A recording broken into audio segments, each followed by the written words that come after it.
Tales from the wild. Stories from the heart. A journey into the mind and soul of fired-up business professionals where they share their vision for the future. And hear from a different non-profit organization every month as they create awareness of their goals and their needs.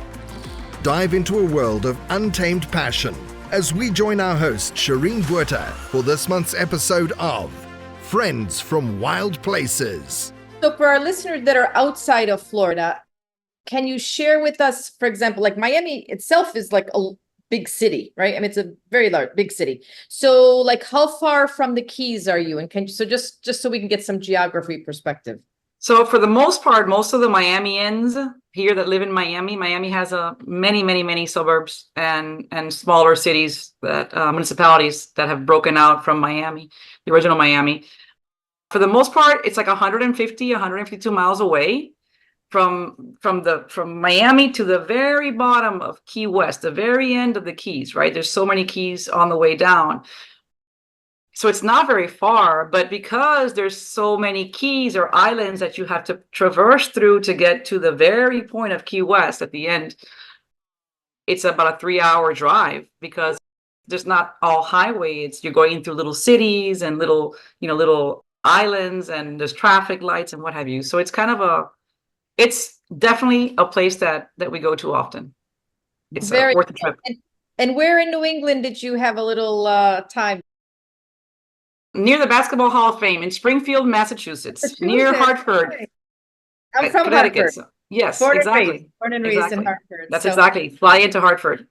Had family. My aunt and my cousins lived up in Springfield. So we moved up there for a little bit and then came back because it was too cold. We had to come back to this hot, sticky weather in Miami. Beautiful weather. So your parents then are from Miami too, or they everybody just. My heritage is my mother is Cuban and my father is from Spain.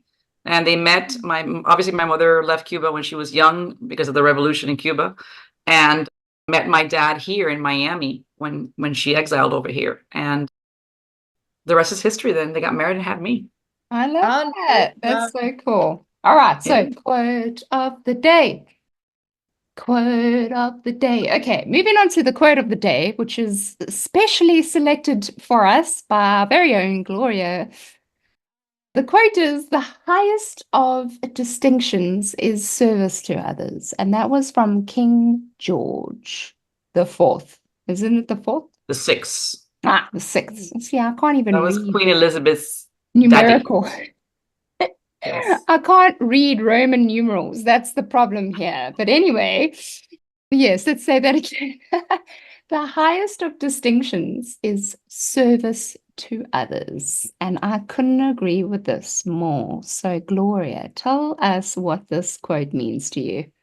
What it means to me, and I'll say what it meant. When he said it, he was just trying to tell his daughter that serving was the most important thing that she would ever do, right?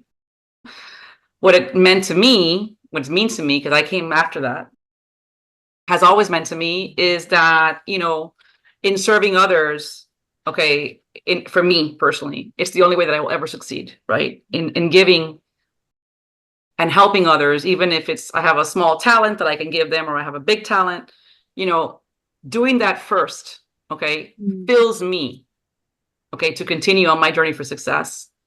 And I don't expect to receive anything back, right? So service to me is important, in my life, business-wise, personal-wise, with my kids.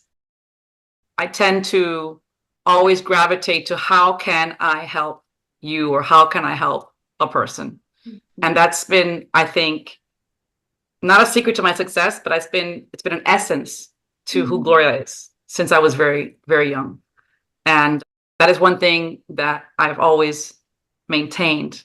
No matter what life throws at you, I've never changed, and I won't. So it's very fulfilling. It really is, and I just think that's key to anybody's success. I agree. Fascinating. Fascinating. I have a beautiful quote that you live by, and it's that you stand by as far as your mission. I want to kind of tie in your quote with what you mentioned, your, what your career like evolved to where you are now. And you had mentioned you spent a lot of time in the banking industry, right? Dealing with finances and money. And money is such an interesting topic, right? There's a book that I am about to read. It's The Psychology of Money. And there's been times that I share very openly on the podcast, the times you're up financially and I'm down financially and everything in between. So I just want your take as far as, obviously you shared that, flying, internationally with, people of wealth and managing portfolios. But what are some, maybe, what do you see objectively about, if people why are there some people with such wealth and other, like, for example, if everybody has a job, is it the investments that are done differently? Are people living beyond their means? Is it credit card debt in the United States? Like, share some just perspective as far as around this concept of money. So as you mentioned, I did international for a long time. So obviously globally, there's different types of economies and different types of cultures, even on how they invest their money, etc. But let's talk about the US specifically, right here in our backyard. So I have found that obviously people who come from money, okay, who come from, not trust fund babies or silver spoons, but people who come from money, money tends to breed money, right? So people always say, oh, it's so much easier if you have money to make more money because you have the money and you kind of, it grows naturally, right? So that's always been something that, that's set out there, or the middle class or the lower class is about the upper class, in the economic standpoint. Mm-hmm. I think that here in the US, because we're, our mentality is to capitalize everything that you can do. It's a capitalistic type of economy that, yeah, we're kind of like consumer driven in the sense of, whatever we see on online, or I always want to say TV's gone, in any type of marketing thing we want to buy into, we want to keep up with the Joneses. That's a really big deal that happens to us culturally here in the US, I think. And again, in my now getting into a micro Miami, South Florida area, there's certain areas that are more prone to this than others, right? So it's big here. It's always been big here. It's a city that's ever changing. It's a melting pot of all sorts of cultures. It's beyond a metropolis, I think, now. And people tend to spend more than they make. Credit is a huge factor. It's wonderful because it lets you, do things that regularly you couldn't do if you had to pay it, cash. But eventually it catches up with you, right? And then your life becomes this huge stress ball because you don't know where you're going to, figure it out, how you're going to pay your things off, or if you lose your job, or if, economic times they become harder, etc.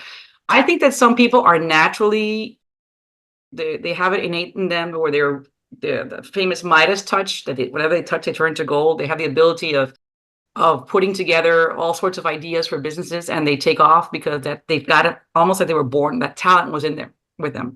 Others obviously, learn it, and they go to school, they go to universities, or they're exposed to it from family or previous jobs or what have you, and they apply it and they stick to it. Like everything on life, when we're talking about the crime with the Russ, that, if you follow there's certain protocols and you follow certain protocols and you don't break from that, and you have the ability of being disciplined enough to do it, then you can, 50% of the succession on that part of the money will come away from other factors that we can't control, right? So I think that that's basically what it is. Here, we're taught that from day one, listen, you go and you spend and you get credit. And without credit, you're supposed to have more credit than cash. So that mentality is what drives people. But I've seen all sorts of people that have been incredibly success stories. I've seen, throughout the years in banking and stuff, incredible stories that started from nothing and, evolved into this incredible business that were people who were just humble people who were hardworking and, did it the old fashioned way, right? So there's all sorts. There is one thing I will tell you. If you can't make it here, I don't know you. There's so much opportunity that we have here in the US for people to be successful, and so many programs and so many grants and, like different types of, we're women-owned business, so many different programs for women-owned businesses, minority businesses, that the government does respect that. And there are programs to help you excel in that. It does exist, So as you know, like with, my background, as being a funeral director, right? And in funeral world, it's like, it's kind of like that circle of life, like a beginning and an end. And there were countless families that I served in the capacity of, for example, of suicide, death by suicide. And sometimes, when you really, obviously mental illness is a big part of it, but there's also it's life stressors, right? Stress, like how we deal with stress. And if I'm recalling correctly, I remember in my grandmother's time with the stock market fell, I guess is the correct word, back in I think it was the 20s. I'm not sure exactly. 29. 29.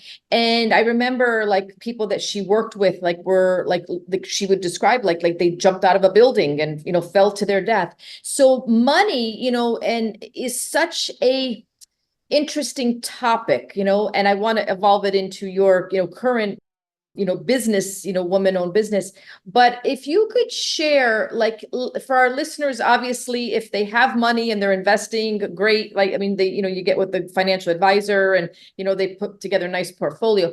But maybe could you share maybe 2 or 3 tips from your perspective if folks right now in Miami or elsewhere are struggling with, for example, rents going up, lack of cash, is there any suggestions you have for people in this category?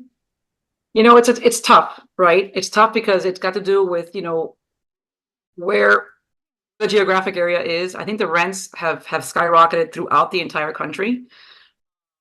So focusing on that perspective instead of just Miami, right? They seem to have started to kind of like back off a little bit now. The economy is finally, we had something happen to all of us worldwide with the pandemic that really just threw this huge wrench at us, right? And we are now we're paying the consequences for what happened in 2020 and as long as it lasted. So this is something that the economists knew was going to happen, unfortunately, but most of us lay people, we don't think about that, right? We're just living day to day, so to speak, right? So what can I tell people right now that are struggling? I have one of my kids who would love to buy a home, and right now the homes here are outrageously expensive, as you know, one of the most expensive places there is in the U.S. So all I can say is, invest your money wisely in the sense on your daily expenses. Be smart. Don't hawk yourself up in credit. Try to keep yourself as debt-free as possible. Try to save money. If you can't afford to buy, I say this all the time, you can't afford to buy the home you want. Most of us, when we buy our first home, it's not necessarily our dream home. It's just our first home, right? I see it all the time with the inspections that we do. So perhaps think about buying an investment property, a smaller home, maybe buying, an apartment or maybe a duplex that, maybe you'll have to move into one side and then the other side you can rent. Think that way. Don't think I need to save money and wait till I can afford to buy my dream home, because that opportunity may not come. The economy has changed so much that whether you're in Miami or you're in Kansas, it's not going to be like it was before. And that's, I think, what people keep on saying, oh, I'm waiting for everything to get back to the way it used to be. It's not going to be the way it's going to adjust. Rates are going to get a little bit, less, more affordable, but they're not going to get anywhere near where they were before, and that's what people don't get. They don't understand the adapting to change, that we need to adapt and understand and accept that we need to make a new plan. So that's what I tell people all the time.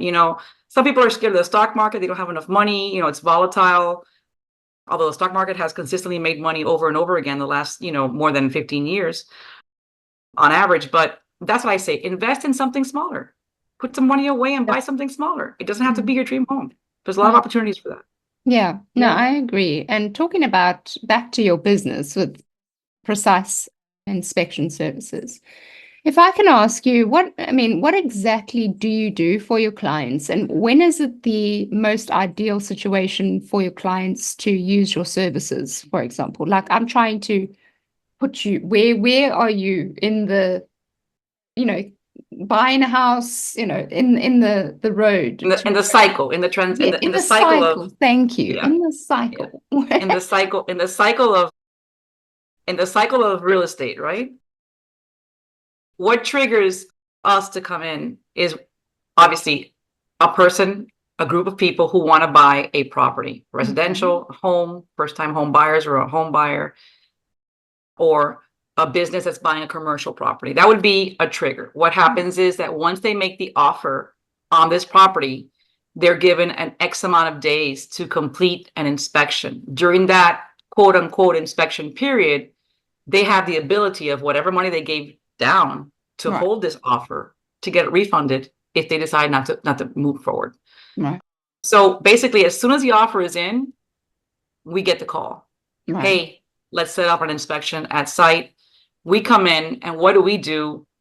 We check the property from top to bottom, roofing to foundation, all throughout, all the different types of parts of the home.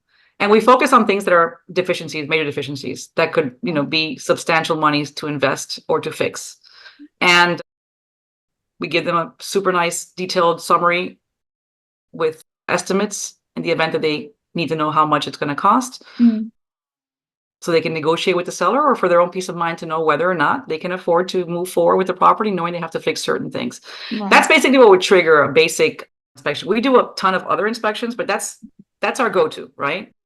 That would be the trigger for us in the cycle. And then once the inspection is done, they would move on to commit to more monies down and getting their financing and everything else. Right. I love that. Okay.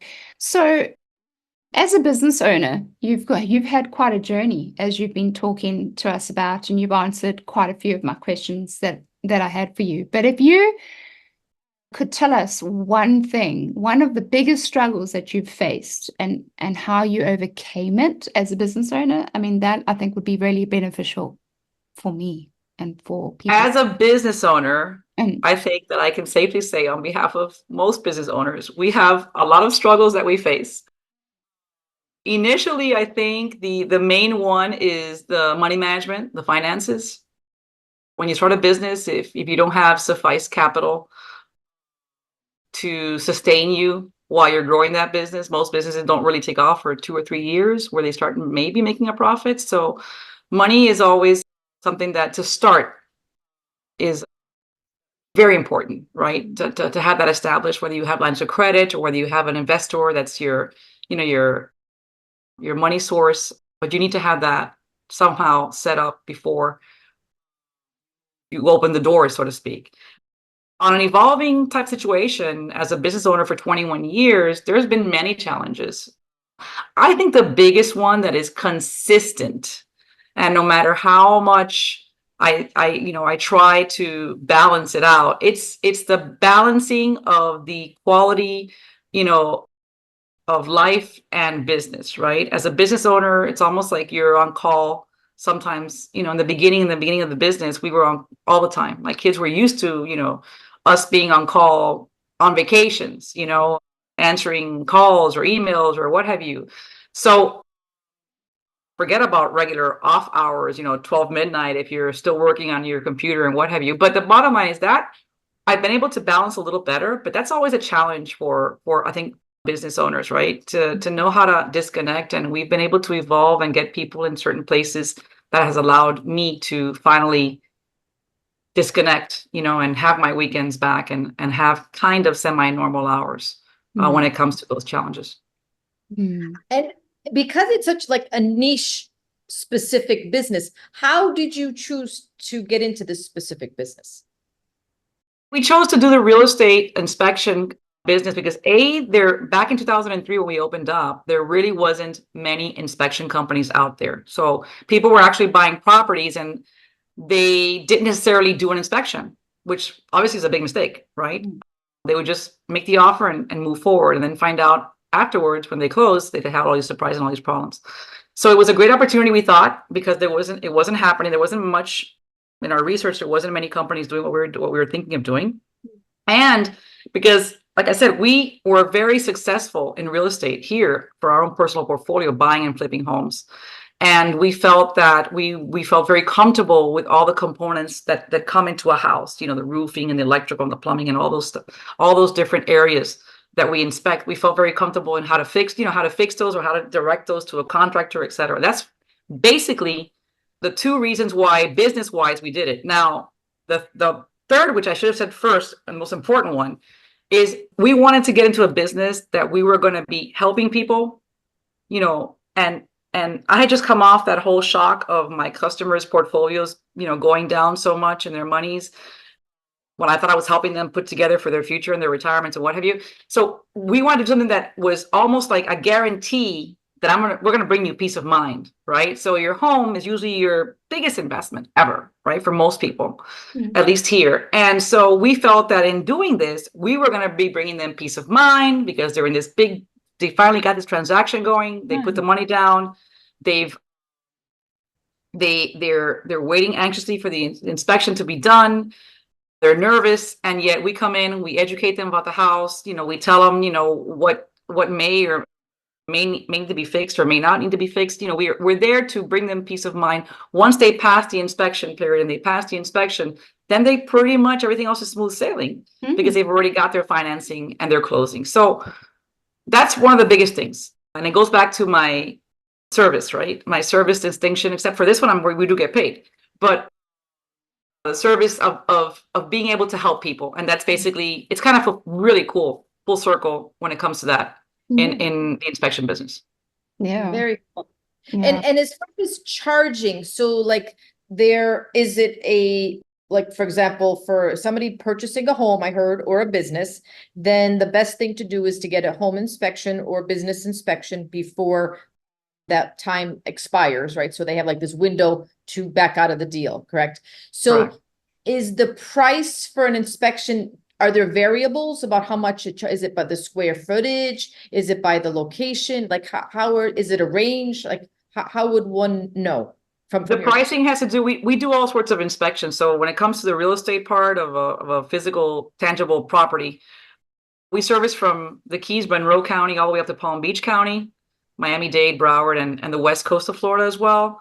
So we have a very nice geographic area that we can service. So it depends on, where it's located. Obviously, because our office is out of Doral, Florida, which is a small city outside of Miami. So it depends on where it's located, how big the house is, if it's occupied, unoccupied. There is a lot of factors that come into play. There isn't a set amount of money, a starting price range that we